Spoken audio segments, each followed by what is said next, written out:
జనులంట, ప్రజలంట వృధాగా ప్రయాసపడుతున్నారు. ప్రయాసపడి ఏం చేస్తున్నారంట? అగ్నిలో అనగా పాతాళ లోకంలోనికి వెళ్ళిపోతున్నారు. ఎవరు? మనమే. ఎవరు?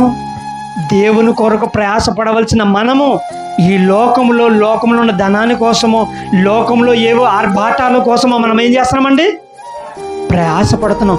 ఈ ప్రయాసపడిన వ్యక్తి ఏం చేస్తున్నాడండి? క్షణాల్లో వెళ్ళి నరకానికి వెళ్తున్నాడు.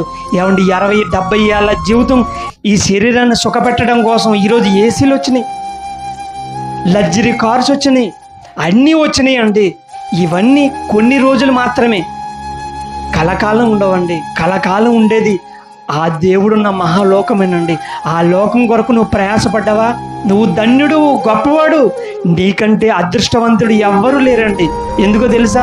నువ్వు దేవుని కొరకు ప్రయాసపడ్డావు అనుకోండి, ఆ ప్రయాస ఒకరోజు నిన్ను నిత్య లోకానికి, ఆనందంగా ఉండే లోకానికి వెళ్తుందండి.